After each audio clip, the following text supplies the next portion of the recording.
When he got on a plane in Portland, Oregon last night, he was just another passenger who gave his name as D.A. Cooper.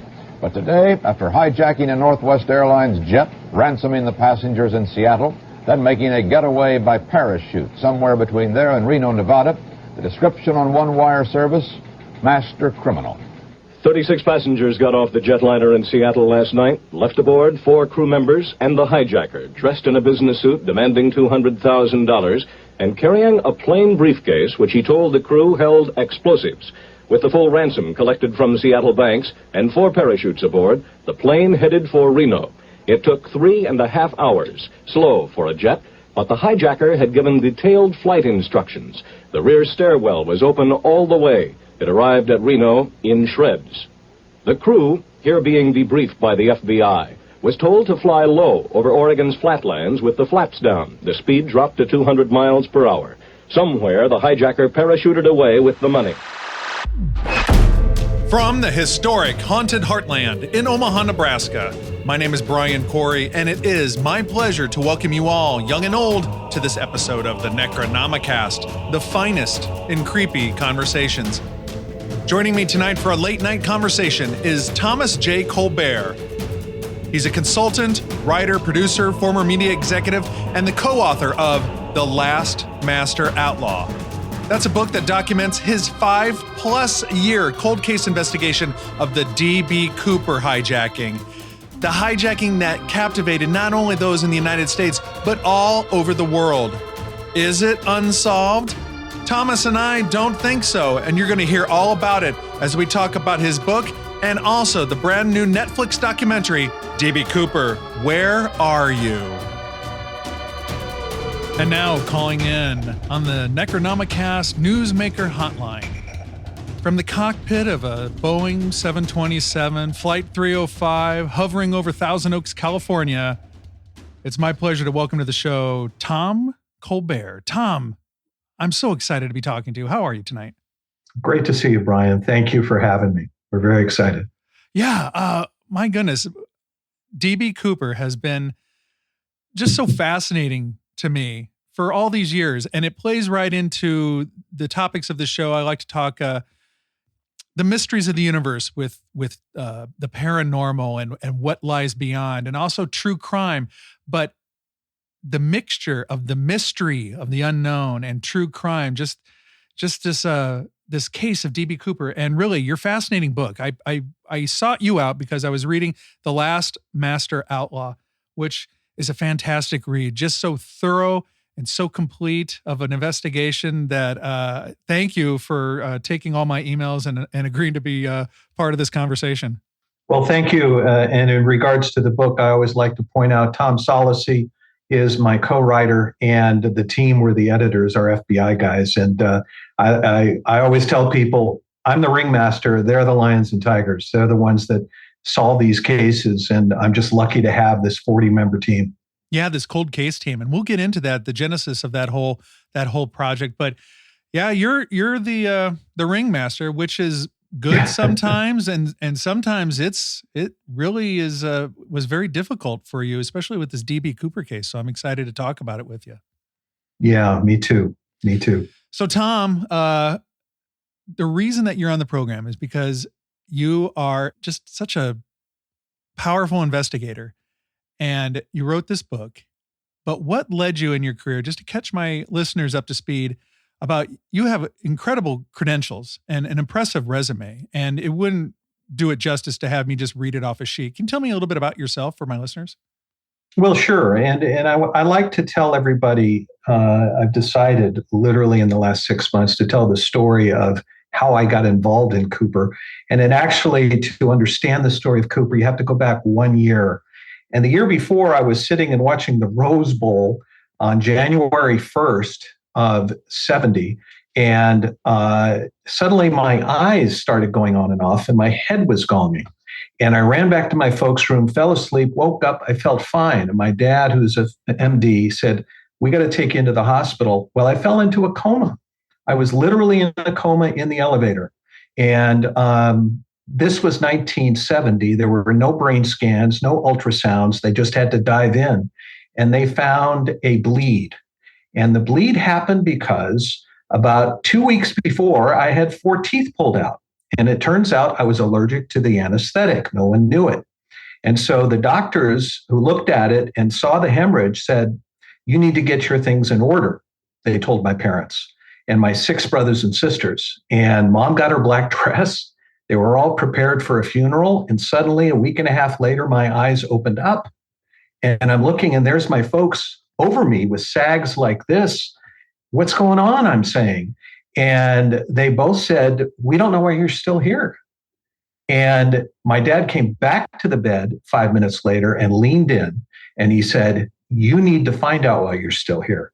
And talk about a little pressure on a 12-year-old kid. Wow. But I had to learn to walk and talk and read all over again. It was like my brain was degaussed. And it took 4 or 5 months to get my grades to the point of C's and D's so that I could go to high school later that year. But it was a challenge, but it has motivated me since. And that's why I look at this, the fact that I'm here every day is a blessing to me. Yeah, the hard work that that you put into your book, into your investigation, and also just this whole pursuit of Dan D.B. Cooper, tremendous. And so hard work is not a stranger to you at all. Well, I thank CBS News, where I worked almost 10 years. And then from there, I was recruited to Paramount. And then I was invited by the state of California, the Office of Emergency Services, to become an instructor at a school called California Specialized Training Institute, CSTI, in San Luis Obispo. And this is where the emergency services people, FBI, intelligence people come for training. For example, when there's an earthquake and 2 buildings fall, they define which building you go to first. You go to the one with most children, and the senior citizen building is going to be number 2. It's a fascinating school, and I was there for 17 years. They flew me up 5 or 6 times a month for terrorism classes, hostage situations, hazmat, with all the media angle. How do you get your case out without jeopardizing it? And that's how I created my initial team, through those students.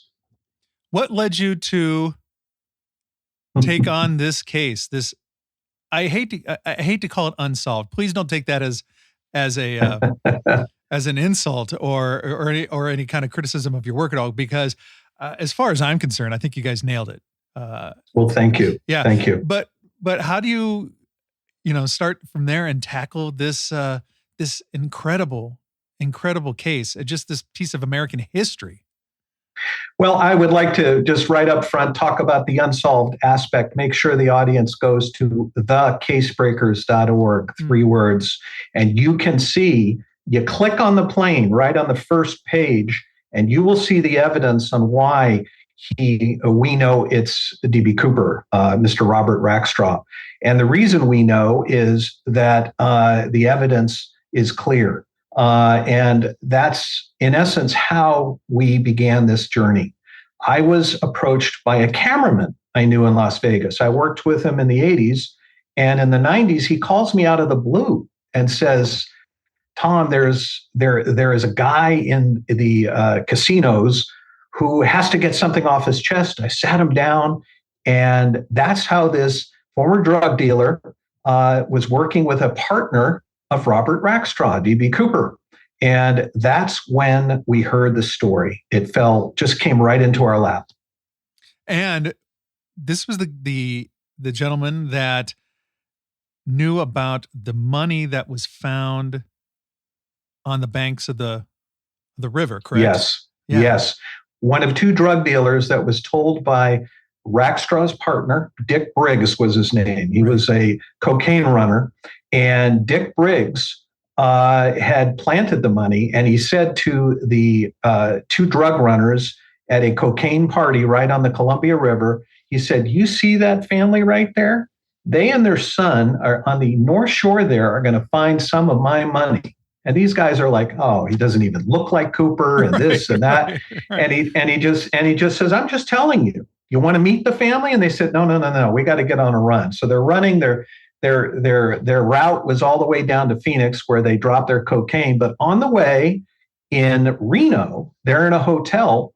And sure enough, 3 days after he bragged about planting that money, there's the family on the news suddenly saying, this is where we found it. And that's when they knew they had something. Now, they kept it secret for 40 years until one of these drug runners in the Vegas casino talked to my cameraman, and that's how we got the story.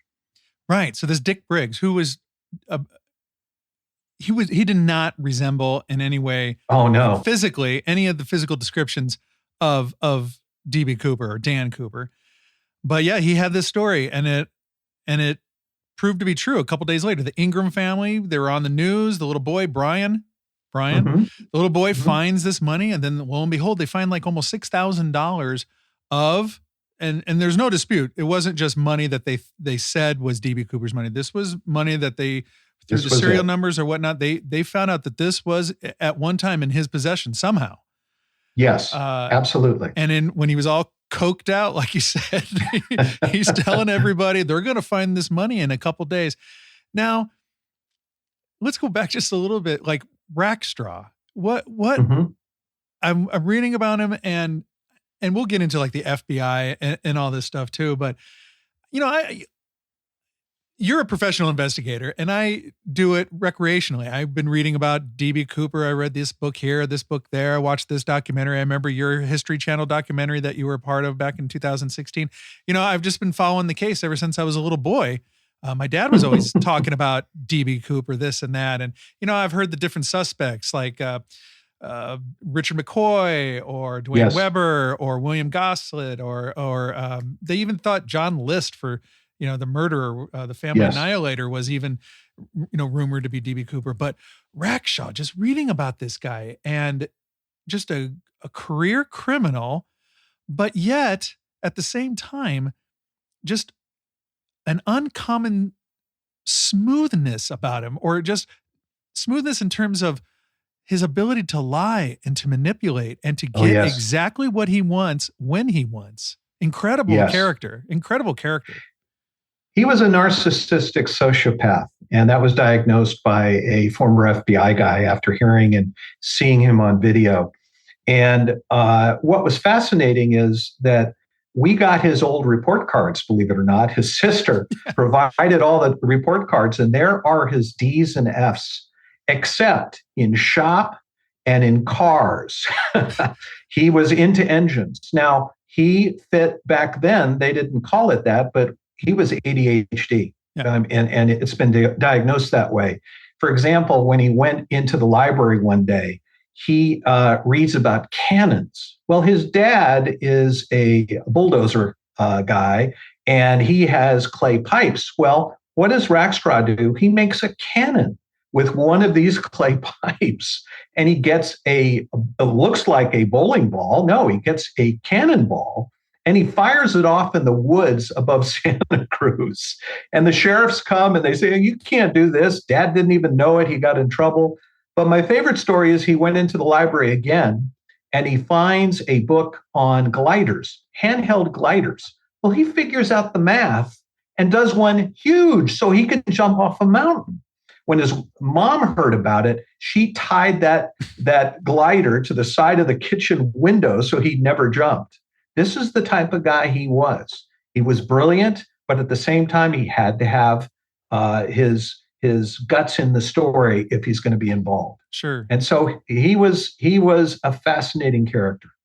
Tom, one thing I don't like about you figuring out who D.B. Cooper is all these years, I kind of thought, and these documentaries and everything kind of allude to this, like the cultural phenomenon of this guy, this smooth criminal who didn't hurt anybody, gets exactly what he wants, and jumps out of an airplane at night on Thanksgiving Eve and escapes.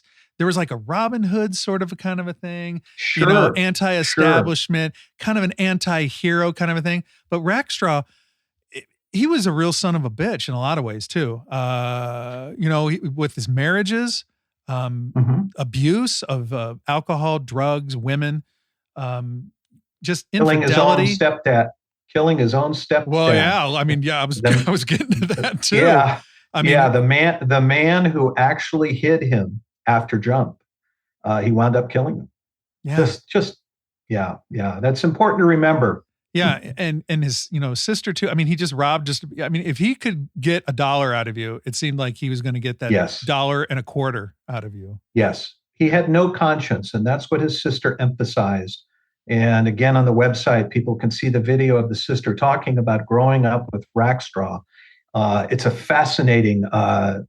She literally said it was like chalk or fingernails on the chalk on the wall. Mm-hmm. Because anytime he lied, she just couldn't stand it. And that's why they broke apart. We tracked her down and she opened up just before 2 weeks later, she died of cancer. I had no idea she had cancer. Right. And she tells the whole story right before she passed. Now, your book, when I got it, I'm like, well, that's a hefty book. And I was reading through it. Yeah. Then I noticed the last 60 pages are footnotes and references and everything. I mean, it's so detailed. And when you say you went and talked to his sister, well, you went and talked to just about everybody that he seemed to have served with in the armed forces. Yeah. You talked to everybody from his hometown, all his business dealings, his dope buddies. You left no stone unturned. How long did you spend on this case? Well, I would tell you, we had the case figured out in 5 years. Mm-hmm. It took us 5 years to get all the background, that background was key. And obviously, being the senior researcher at the CBS News station in Los Angeles, I had all the chops from my mentors. I had it from my editors. So I realized, look, this guy's going to sue. We have to be careful. Right. And that's why there's over 50 pages of endnotes. I had 2 separate literary agents go through it, and they both looked at it and said, this is him. And it was amazing to have that from these attorneys and agents. Yeah. Now, I'm not what people refer to as a Cooperite. Like I said, I've been following the case or reading about it. It's had great interest to me for years since I was a boy. But I've never spent time in DB Cooper chat rooms or dedicated web forums or anything like that. And I haven't argued with anybody this way or that. It's just more of a fun pursuit for me.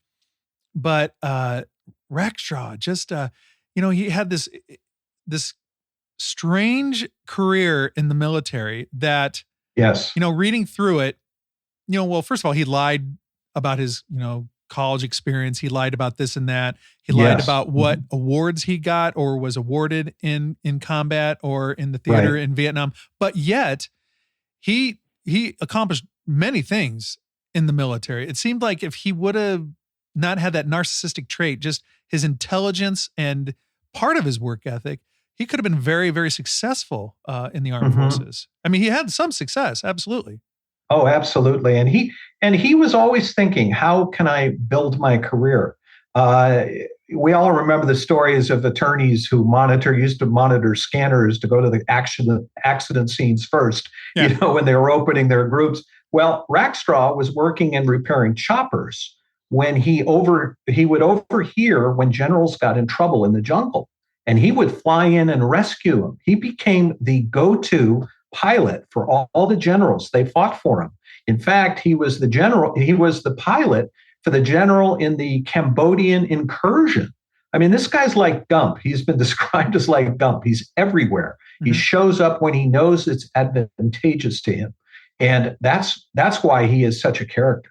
Yeah. I mean, I don't know after reading your book, I don't know if I would call it bravery. I don't know what I would call it. I mean, just a temerity or a pair of balls on him. I mean, excuse my language, but like you said, he would go in when nobody else really could or would and fly in. And we're not talking, routine training missions in the United States or in, I mean, he was in the theater of war. Oh yeah. Yeah. And he was with an intelligence unit called Left Bank. Mm-hmm. Left Bank triangulated radio signals. Yeah. Just like they triangulate and get bad guys with their antennas here now and go after people. Well, the American Army was the only army in the world with it's hard to say, triangulation choppers. And these 3 choppers would find the signals of the North Vietnamese and others and the other enemy.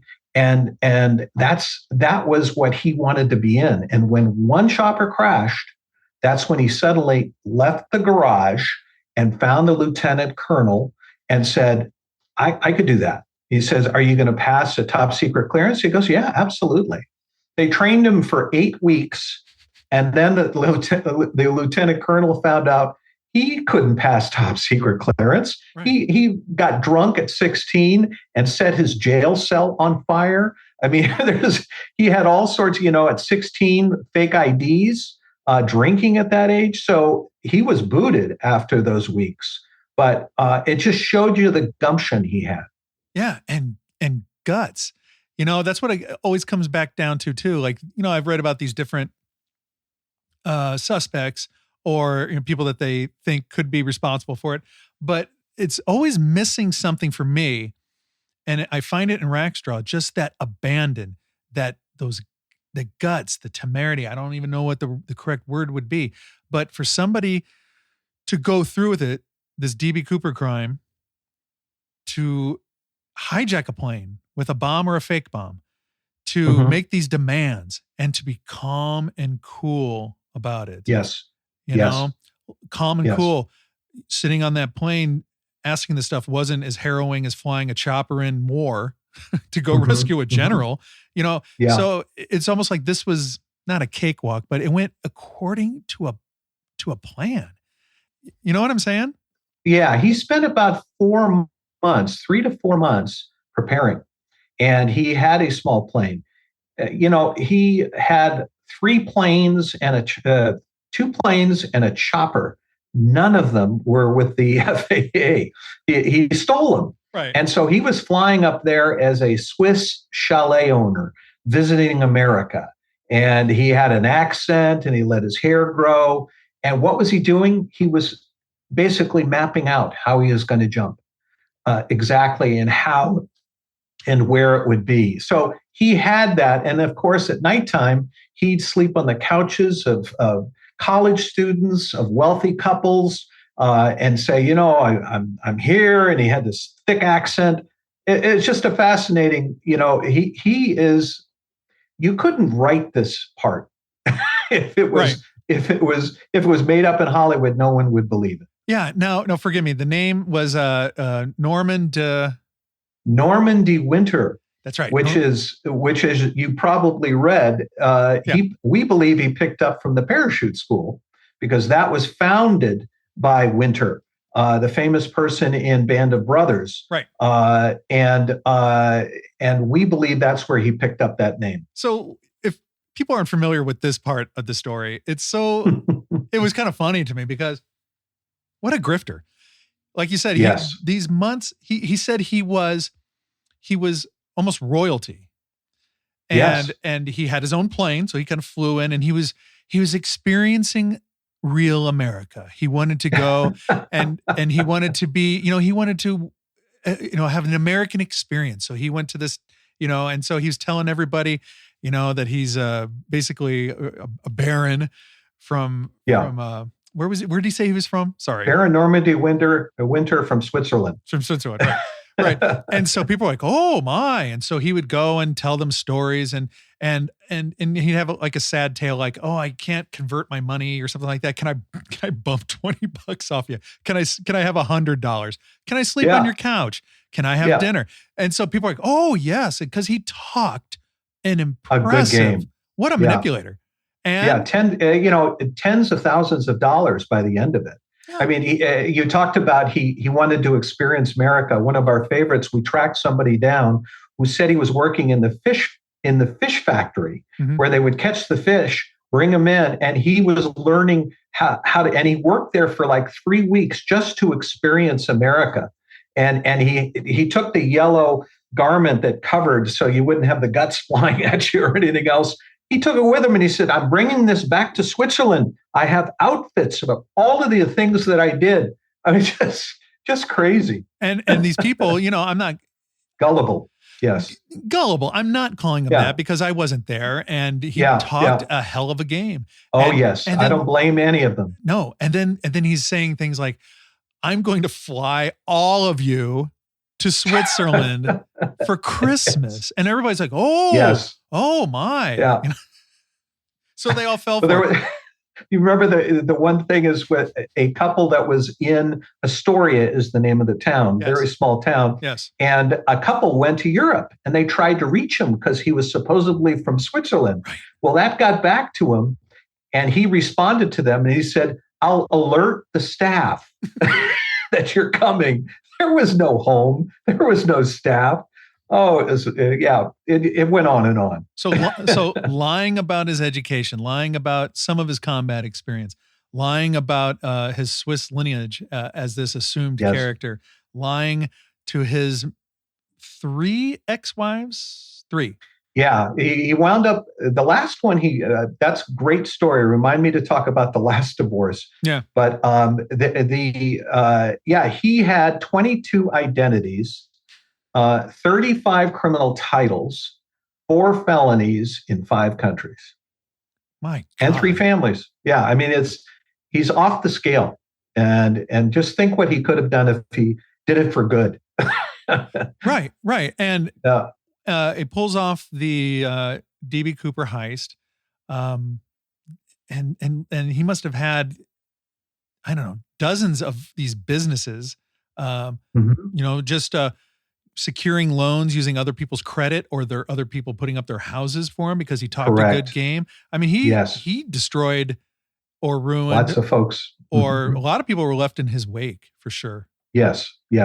That's the sad part of it. But he had no soul, and that was the sister talked about that he just had no feeling for other people and hurting them. It was that's their fault. Was his attitude. She'd always say, that's their fault. Yeah. And then his his stepfather, Philip was his name? Yeah. Is that correct? Philip. Yeah. Helped him probably one too many times. And he ended up in a shallow grave because of it. Yeah. Yeah. And it was the second time he was in a grave. You may have read in World War II, he was on one of the islands and he was hiding among the dead GIs on the island when the Americans finally showed up and freed the island. And it was his best friend that spotted him alive. So the fact that Rackstraw had him, in a 3-foot grave and he fell face first. And I can imagine what Philip was going through his mind saying, here I am again. And now it's my stepson. I mean, what a horrific thing. And by all accounts, I mean, Philip was a tough guy too. Oh yeah. But, they didn't use the word step son or stepfather. Correct. Correct. When he was going to raise those kids, he raised them as his own. So this was basically his dad that he executed almost like a assassin style or, with the bullet to the head. So. Exactly. Yeah. Very sad. And then he's acquitted. And I remember reading that part. And also you're part of this Netflix documentary that we'll get to too. But they spend some time on that about the trial and how he was acquitted. And I still don't understand how he was acquitted. I know there was weird things with the evidence and, but it's just like they had the guy, they had Rackstraw there. I mean, they had him, on trial and they couldn't close the deal. Well, they got one of the most powerful radical attorneys, who I believe is still alive. And I can't remember his name right now, but he represented Angela Davis. He represented the radical Indians that were fighting Wounded Knee and protesting. He represented all the radicals. And when Rackstraw approached him, he made a deal. He said, okay, I'll do your case for $10,000 and your sports car. That was the deal the attorney made. But it was the attorney at the end of the trial that made a statement I thought was very poignant. He said, I love small town juries because they're not sophisticated. They were all farmers. This was a very small town where it occurred. And so he just ran circles around that jury. Yeah. Now, when you say that he made a deal with him for the car and whatnot, didn't he get kind of screwed out of that money too? The attorney? Wasn't there something? Did I read that, or am I making that up? I don't remember that part of it, but sorry. I just know that he had to give up his car. Yeah. Yeah. Well, he would probably just get another one. Yeah. Just steal it. He would steal them constantly. This guy he had so many crimes going on. I couldn't keep track of them. I mean, your book. No, I know. Your book is so thorough, and I'm like, wait, he did that again, or he stole that again, or he was involved with, like, oh my gosh, I couldn't keep like every single crime. There are so many. One of my favorite ones, Brian, is when he steals 22 cases of dynamite from the Santa Cruz Mountains. When he was 16 driving cement trucks, he remembers in Vietnam when he's 25, 27, he goes, when I get out, I'm going to go work and make money from the radicals. And he sells all this dynamite from people all the way up in Seattle, all the way down to San Francisco Bay. And the cops, the FBI, even the newspapers are saying they know Rackstraw's doing it. They just can't catch him and can't prove it. He was brilliant.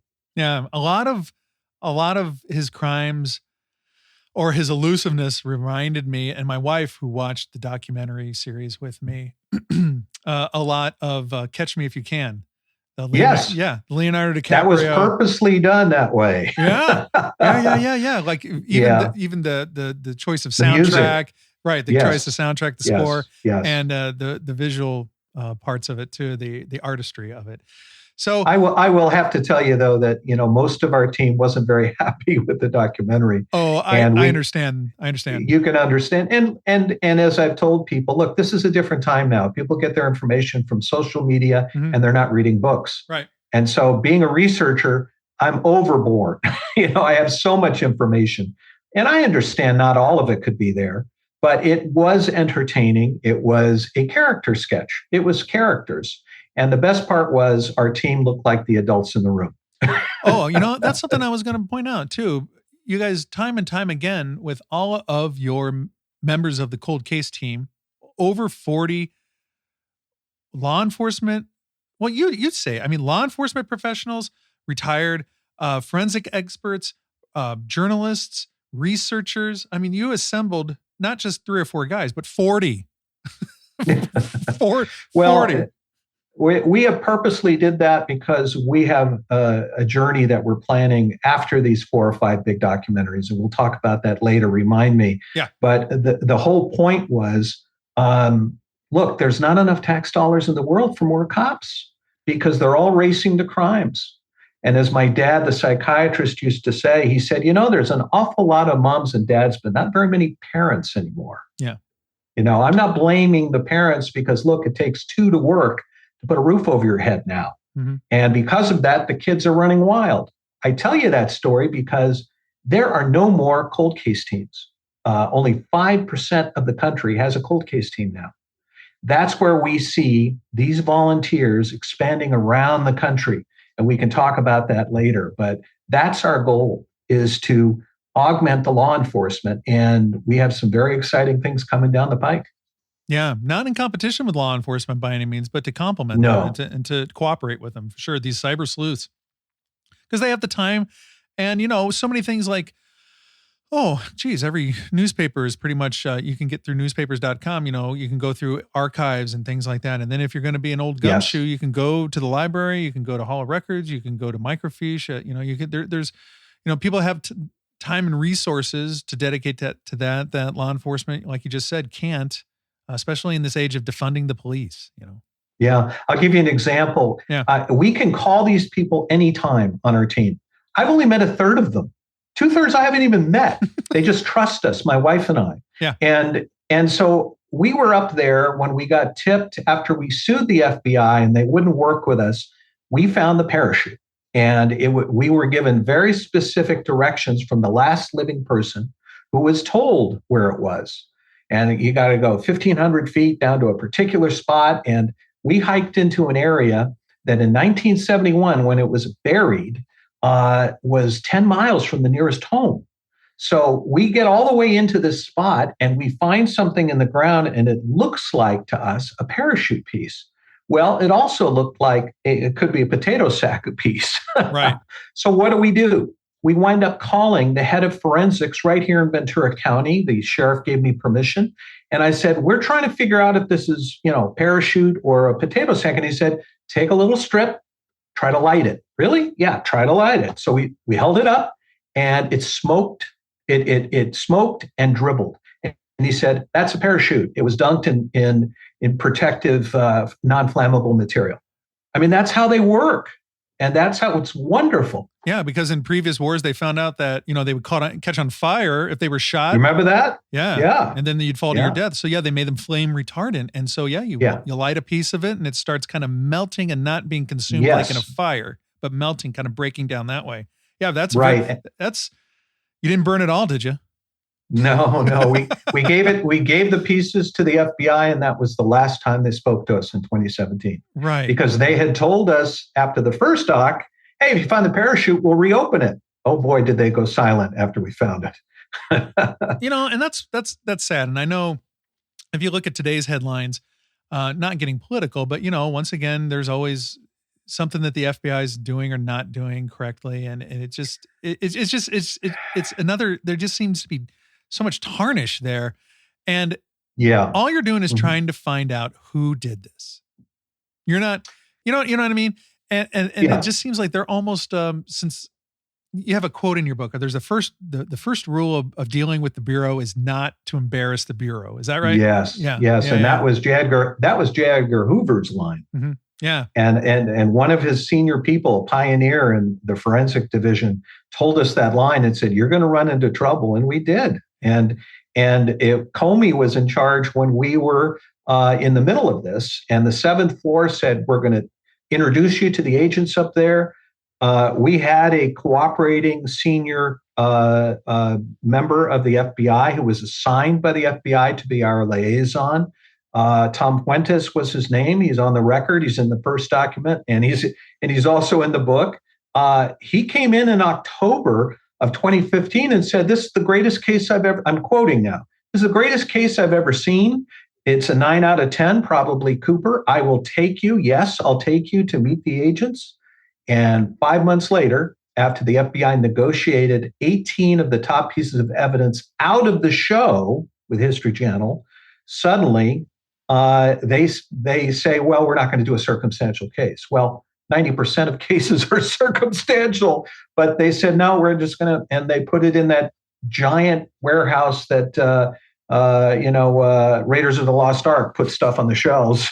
That actually cackled. I laughed out loud when you had they had the clip from Raiders of the Lost Ark of them sealing it up and putting it into that iconic warehouse just to be lost in the dustbin of history, But we got it out. It took a half year to get out those records. Well, and then also, I can't remember the last time I heard of somebody bringing a lawsuit against the FBI and winning, and you guys got the freedom of information. I mean, like, you go to your website, dbcooper.com, and I'll have links to all this on my show page. But you go to dbcooper.com, there's page after page after page after page of freedom of information articles that were released to you in dribs and drabs. I think they said like 500 pages a month, but there's tens and tens of thousands of pages that. Yeah, it's 70,000 total we're waiting on. Still. But we have the key years all done. Thank God. And we also got his death file. That took us 3 months or 6 weeks to get it. Mark Zaid is the name of the attorney who did all the work here pro bono. He's a fabulous guy. And he just had the sense of fighting for this. And that's how we got it. So after all this investigation, after all this and searching and going, leaving no stone unturned, there is a scene in the documentary, and it's DB Cooper, Where Are You? It's on Netflix right now. There's a scene, and you also write about it. It's written in the book. I don't know if it was you or the other author. Tom Solacey. Right. Yeah. But it describes, and it also depicts in the documentary of your meeting Rackstraw at his place of business. Yes. And there's, I was surprised how much, I mean, you're dealing with this dangerous man, no matter how tame he might be in his older age. You guys came packing, I mean, you didn't, Yes. I mean, but you were prepared for anything. And when I was watching the documentary, when I went into it, I didn't know that it would be so much about like you guys and your pursuit. I thought it would be more about D.B. Cooper and the crime. But you guys factor in very heavily in this. And what was it like when you must have been so nervous or just adrenalized to see this subject that you've been chasing and reading and researching about. There he is. You finally go talk to him and he's just true Rackstraw. I mean, he's just kind of evasive, but kind of playing along and kind of playing to see what you're going to reveal. I mean, it was so interesting isn't the right word. Compelling is a better word, but just to see what you guys went through armed. Yes. To go. Well, we brought in, and I'll just share with you guys. We spent a half year trying to get him to meet with us. And he said he would, then he'd cancel, then he'd make up stories. Then we emailed, we text, we tried everything. And after a half year, that's when I sent down, Don and I made the expense of, look, let's send a surveillance team, former FBI down there to see what his routine is. And so they mapped out, where he was every day, going to his boat, going to his boat shop, and heading back to his $1 million condo with his wife number 3. And we went down and I decided to just drive right up. And I sat him down and we had blown up a crime chart with all the people in it. From Briggs is in there, the drug dealer and his 3 wives and the corrupt cops that covered for them. I mean, he was looking at this thing for about 7 minutes, not saying a thing. And then finally, now remember, our whole theory was Dick Briggs was his partner. Nobody could prove that, but we had eventually had the evidence. But at that moment, he's looking at the chart and he goes, "Hey, there's Dick Briggs." And we go, "Gotcha. My old buddy." We just verified this was his partner. And that was a aha moment quietly in front of him. Yeah. But there's a great shot of him holding the thing when we were there. Now that's day 1. And then we brought in a reporter who was with us and he confronted him, sort of a good cop, bad cop. Right. And eventually he said, "Okay, I'll sign the contract." Now the whole point of the contract was, look, he hasn't been charged with anything. He's already done his felonies. He has the right to work with us on a book. But we said we will only do it if you admit who you are. And I don't think, I talked to a couple of attorneys and I was upfront about it. I said, I can't imagine you're going to be in jail more than 6 months to a year. If there's anything, it's going to be minor. This is what we've been told by former criminal attorneys. But that's up to you. And he goes, "Okay, I'll sign it." And our reporter walked right up to him this close. He goes, "You're not going to sign it. You're not going to sign it." Yeah. I was hopeful, but the reporter, who was a tough investigative reporter, said, "It ain't going to happen." And he didn't sign. There was no BS. It was, yeah. And day 2 is when we did the 60 Minutes thing. That was 4 hours confronting him in the boatyard and elsewhere. And he stepped on it a few times. He said some very interesting things. Yeah, and there was great in the documentary, and it's detailed in your book as well, but just the times that he is interviewed, he doesn't ever really come out and say, "No, you guys are nuts. I'm not D.B. Cooper. I was in..." Exactly. I was in LA doing this or that during that time. That's funny that you think it's me, and I could do it. I could have been D.B. Cooper, but it wasn't me. Yeah. He never ever really comes out and says, "No, it wasn't me." He's always kind of, "Well, I can understand why they would be." Yeah. I think part of the narcissism. He wanted that glory, but he couldn't. And we didn't know at the time about the CIA angle. And we'll go into that a little later. He was flying for the CIA. Yeah, let's go into it now, because that's so, yeah. So that's where Rackstraw surprised us. We thought, that's why I made that deal. I said, "Look, you can be involved in the book, in the documentary. You're going to have to serve a little time probably." And he played along. He said, "Absolutely, I'll do this. And that's when my reporter just said, "No, something's not right here." Well, he said something in particular in that face-off when he said, look, the public wants to know your story, and I'm paraphrasing. And he said, sure they would. So would the FBI, and so would the indictment. What the indictment? What FBI? And I'm thinking, again, we didn't know about the CIA until we had about a half dozen former commanders in Iran-Contra, in Iran itself, that worked with him in Laos, his lieutenant colonel who saw him go out with the CIA. All those people came forward. 3 of them are on the record. 3 of them are not on the record. And they said, absolutely. We called him Cooper, and he was involved, and we needed him as a pilot.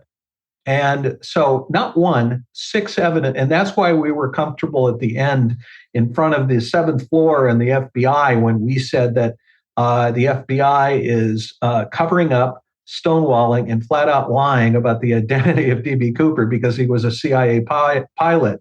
You should have seen the reporter's jaws just like this. But then we had, there's a famous movie that you may have seen called Killing the Messenger. Oh, yeah, and this was, you remember that story, and your audience should look that up. Yeah. Well, we had that whole situation happen to us. They not only pulled out the top 18 pieces of evidence on the first documentary, and we didn't see it till it was on the air. Then they held a news conference and said, the FBI agent in charge in Seattle said, we looked at Colbert's evidence and there's nothing new. Well, no, the last week of shooting, they slammed the door on us and said, no, we're not going to do a circumstantial case. So they literally lied. And that's when my wife and I decided we got to sue these guys because we're Californians. We sue out here. And so we sued the FBI. And that's how we were able to open this up. Look, and it's important for the audience to know that, look, we are not challenging our heroes in the shadows that keep us safe. We think that's very important for our safety in this country. Yeah. But when you have a guy with 22 identities and 3 families and 45, coming home, the United States to him was his treasure box. He could do anything. His girlfriend, between wives, one of his girlfriends said he would come home with new cars every night. And he'd make up an excuse saying, oh, this is a buddy, his window's messed up, I said I'd fix it. Or this one needed a new tire and he let me drive it home. He had dozens and dozens of cars all the time. He was stealing. Even his bosses on his legitimate job said, tell Bob when he's out not to steal any cars anymore. It's coming back to me. The FBI's trying to find him. Yeah, because that's something, maybe I'm just too conspiratorial sometimes in my thoughts, but he was a rogue, if he was doing these FBI/CIA things and they had, and they knew he was DB and all this, I can't imagine why they just didn't disappear him. You know what I mean? Like it just too much of a liability, because he was hyper violent. Right. Just all that. It surprises me that he was able to live till, he had a heart attack in 2019, Yeah. Well, I will tell you, we've had, ever since the doc aired, Brian, we've had a half dozen people come to us that were some of his partners in his crimes. And former Green Beret. We have one who has told us, you don't understand, Rackstraw had partners and they were working for the drug cartels. Yeah. Oh, yeah. And he was doing assassinations. We have one that we've been told about in Hawaii, where he flew all the way out there and assassinated somebody, an American. So, there's some really skittish stuff here. And we're going to look into that too. It might be another podcast for you. The Secret Life of Robert Rackstraw. It's going to be the Brian and Tom show pretty soon. They'll call us Mo and Menem. Right. But, it just seems like he would be such a liability but I guess if they need somebody. It was a different time, Brian. It was a different time. Oh, yeah. Law enforcement back then, they had fingerprints and a hunch. Sure. And that's why they couldn't find anybody. Well, no, I thought it was so interesting. Like when you're talking and describing in great detail his check kiting scheme, and I'm like, well, how does this work? And then I read in your book, and he talks about, like, I forget being, I'm 47, so I mean, I was born in 74. Oh, geez, I got warts older than you, yeah, buddy. I hear you. However, I'm not a millennial. I'm not in my 20s, so I mean, I do know how the world works and how it used to work too. So how long it took for a check to clear, and then but then you could go and open up an account in another bank and then take, it was so he was real deliberate in how he shifted his money around, and he told his ex-wife, I'm going to write you this big check, and he writes it to her, and she's like, this isn't gonna go, It's because he was, money from one bank to the other, and then he opened up another account and deposited the money there, but the money there wasn't any good. So I mean, he was like the perfect criminal for that era of American exactly history. Just like Jesse James was the perfect criminal for that era, and suddenly they get the Pinkertons and they're out of business, and same went with the mobs. That changed until somebody did statistics and tracking for the FBI. And in this situation, this was that's why it's called the Last Master Outlaw, because you can't there were no cameras then. No. There was no databases. There was nothing, so he could travel the country. And there's one time he gets pulled over and he uses one of his coworkers' names, who's not even in the card, gives to the cop. And sitting next to this guy is the brother of the guy he just used the name of. He says, "You're using my brother's name?" And he goes, "Oh, they won't look it up." Yeah, that was his answer. They won't look it up. Yeah, and they let him go. They let him go. Yes. Incredible. I mean, different time. Where I'm almost waxing like, gosh, I can't believe what this guy, I'm slipping back into the old DB Cooper, like not hero worship, but you know what I'm saying? Like, it's just so unbelievable.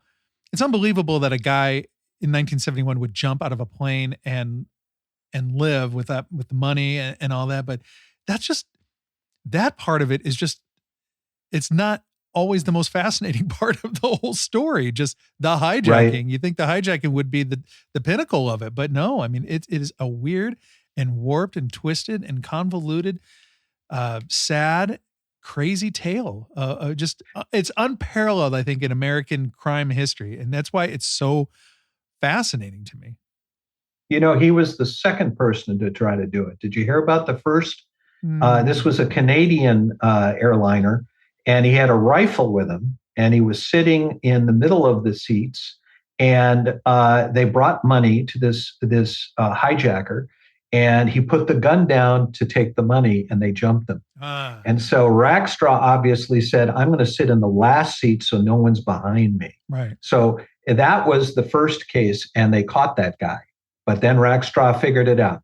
And then this is back in the day where here's $20. I want a one-way ticket. And you pay cash at the counter. You're smoking on the plane.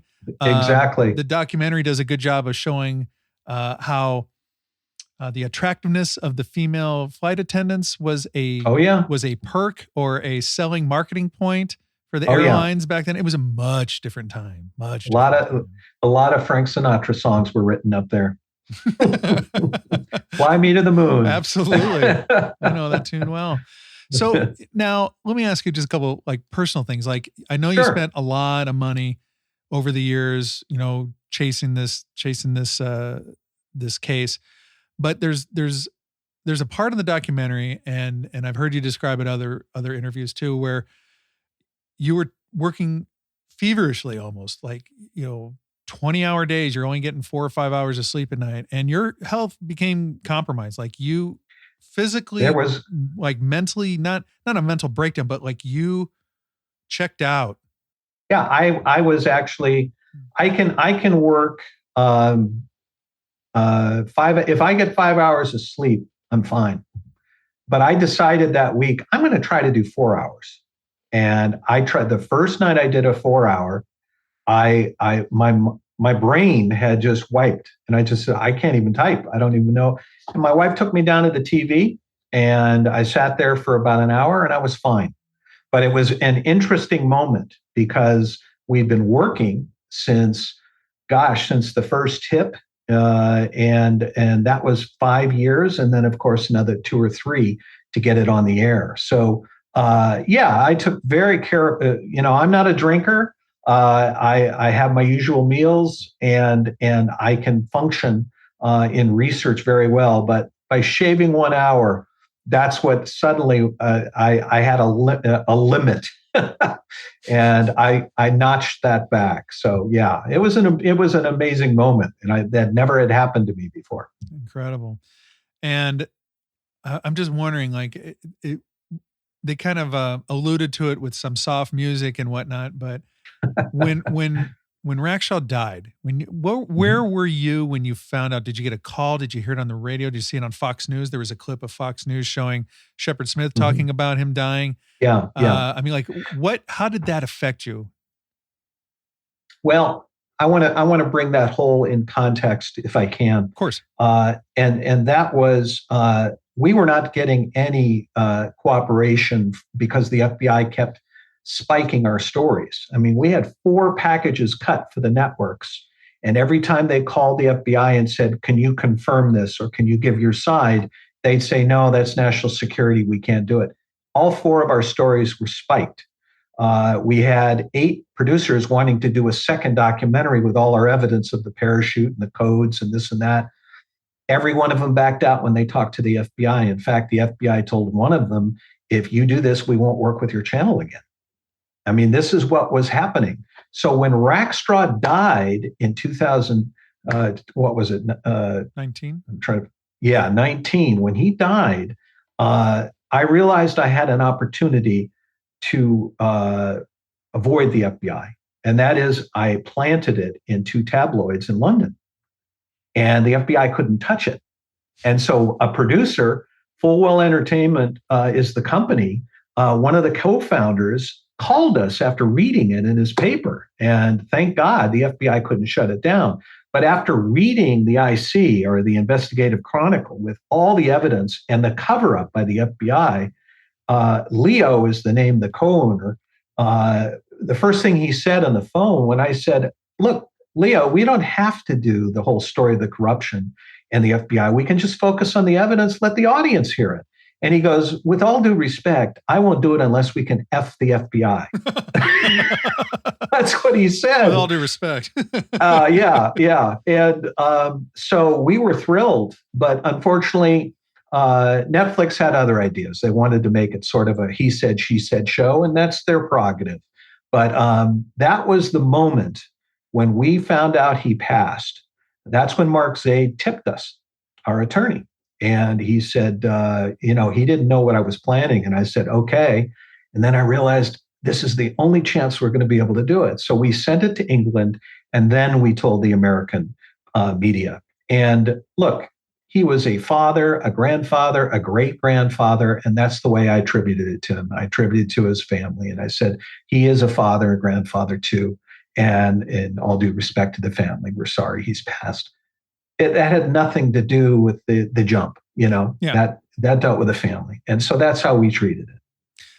It's weird for me to read all this about him and to dive into this deep dive in this rabbit hole of Rackstraw, and separate it from how I always felt about the character of D.B. Cooper.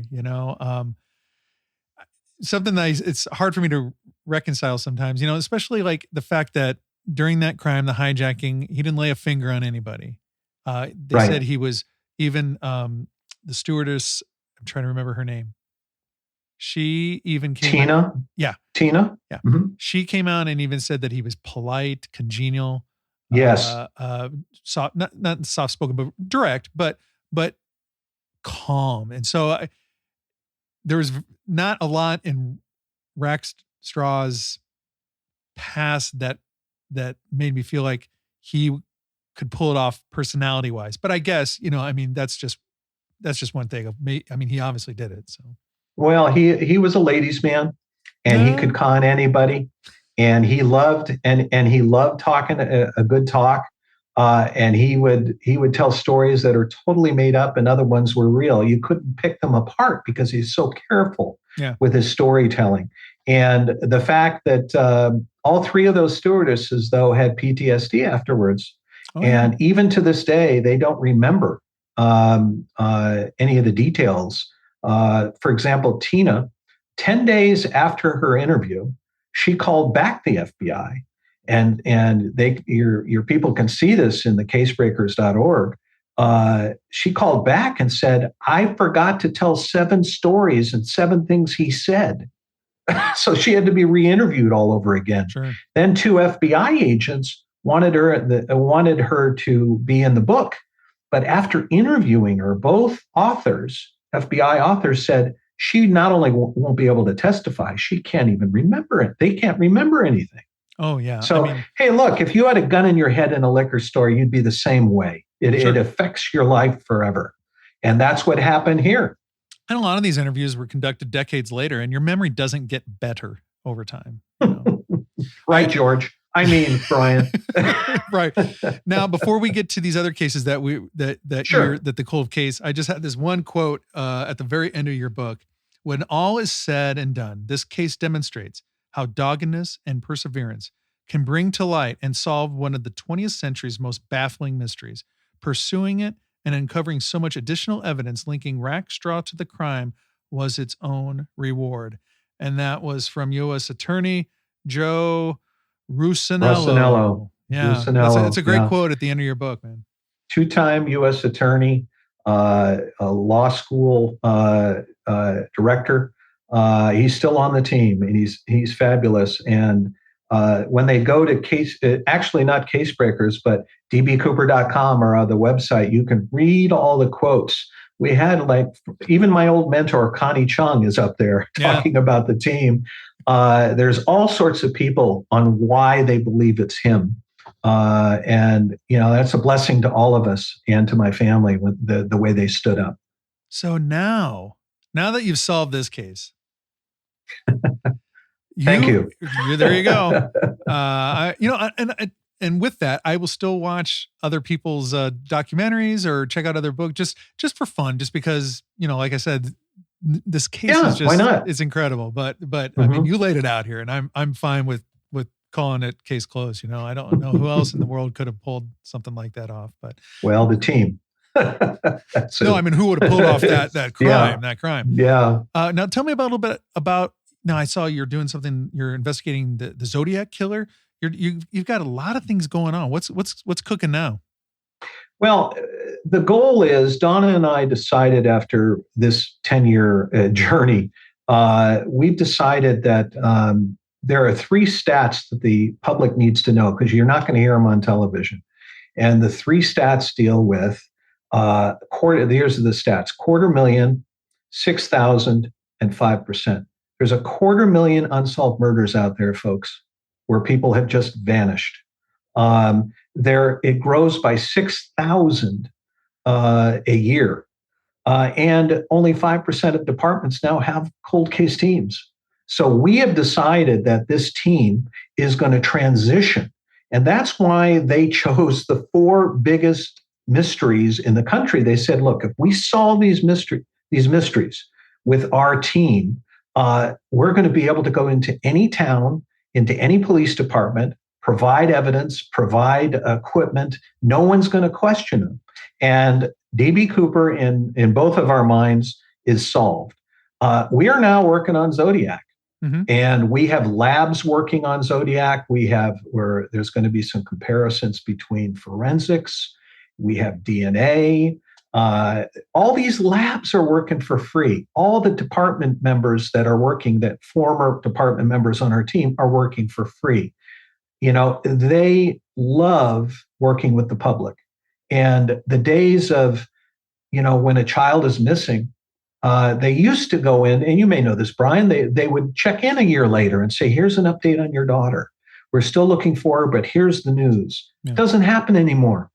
And that's where these teams in multiple states, and that's the plan, we're going to expand across the nation with these volunteer teams, because frankly, the law enforcement doesn't have time to do it. We're happy to do it. And that's where we're headed.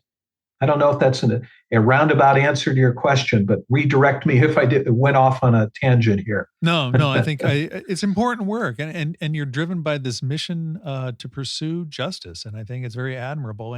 And you do a very thorough, for a guy that's, you're proactive with all this investigation and documenting all this, and I'm reactive. I'm consuming it and checking it out and everything. And it's endlessly fascinating and wonderfully compelling. And if people that are listening right now want to get more information on your involvement in the DB Cooper investigation, they can go to dbcooper.com. And then also I see that there are links to your cold case team, the casebreakers.org. Right. The reason that's probably the better site to go, because there are links back to DB Cooper from there. Okay. And all the videos and all the interviews and all the evidence can be reached there. If you want to focus on DB Cooper, just click on the plane on the homepage, and you have all sorts of choices on the deep research. Because I'm a researcher, we make sure it's up there for the public. And we don't make things up. And you should know that my wife and I, in 42 years, have never been sued. We're meticulous. These team members are meticulous. And that's why they're solving the greatest cases. Yeah, meticulous. I've got about like 50 plus pages in super small type, or smaller than the print of the book proper, of every footnote, every, it's incredible. Plus you took the time to email me the Cooper cover-up, the Case Breakers. Let's talk about that in a minute. Let me mention something very funny, though, regarding the book. You'll appreciate this. Don't forget this. I want to cover this, though. No, we'll do that next. Okay. What was really interesting about the book is Rackstraw bought it. We found out on Amazon he bought it. And then we went online and found 6 attorneys he approached and said, "You got to help me. I got to stop this guy. He doesn't want to be uncovered," right? Every one of the attorneys flew the coop. They went away. And one of them actually told us that when he did talk to him, he said, "This is you." That's what he literally said to him. "This is you." And so he finally gave up. That's what a narcissistic sociopath does. He buys his own book. Sure. Yeah. Right. He bought 4 of them, I heard, too, marking them up and everything. I heard this from family members. The 3 families, you should know, we have about a half dozen of the family members that worked with us on the investigation. Right. So we were able to get Rackstraw's words from former wives and former children and others. And so we were listening, we were hearing all the things he was talking about the team. And the biggest compliment towards the end, before he passed, he turned to one of the family members and said, "This team, I can't beat them." That was his final words. He just said, "I can't beat them."